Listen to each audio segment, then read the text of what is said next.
Bonjour, j'espère que vous allez très bien.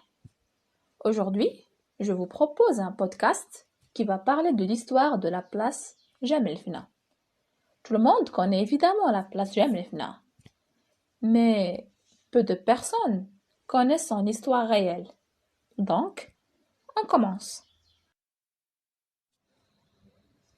L'histoire de la place Jem El Fna.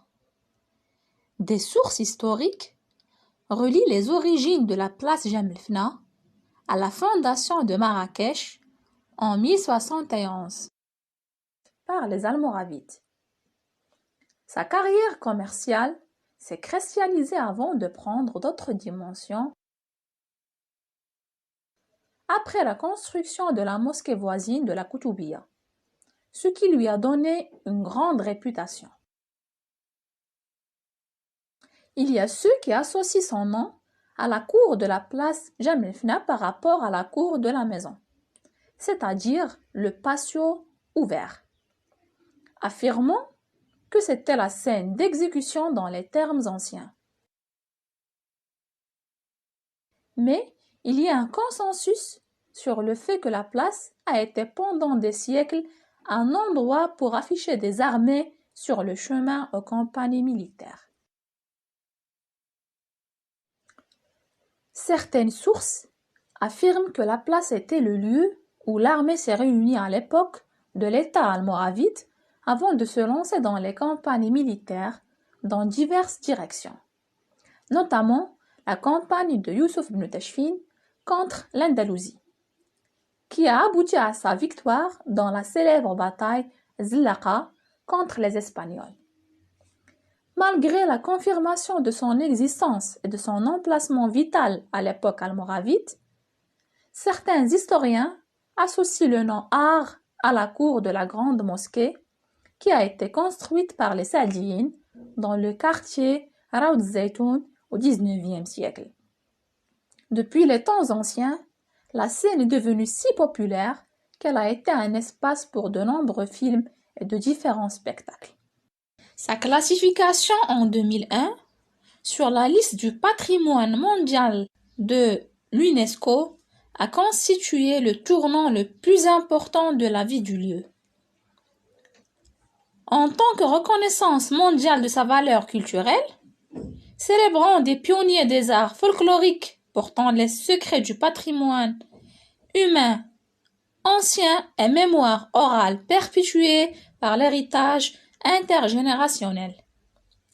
Le célèbre écrivain espagnol Juan Goytisolo a choisi de s'installer à Marrakech depuis les années 1970, a joué un rôle important en mobilisant le soutien pour extraire cette reconnaissance internationale de la conservation de l'espace, en soutenant la continuité de ses activités et en aidant ses astronautes à résister au haut et au bas de la vie moderne. Le spectacle de la place Jem El Fna. Le spectacle de la place Jem El Fna se poursuit tout au long de la journée et une partie de la nuit au milieu de l'étonnement des touristes étrangers,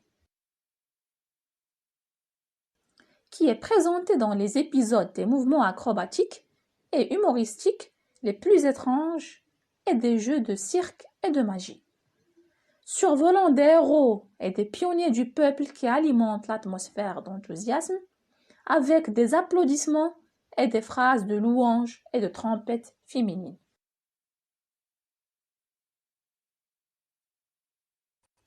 Les pionniers des citoyens étrangers et des touristes trouvent des dirhams au profit de l'homme vicieux, qu'il soit singe, acrobatique, chanteur ou diseur de serpents, etc., car ceux-ci n'ont d'autre récompense que ce que le confort des spectateurs a en échange d'une supplication de biens et de bénédictions.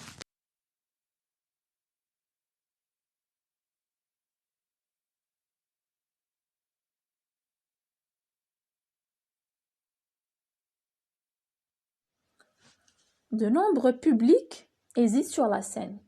Donc, un visiteur qui visite la ville de Marrakech ne visite la place que pour profiter de la beauté du folklore marocain. Et la place attire des millions de visiteurs chaque année.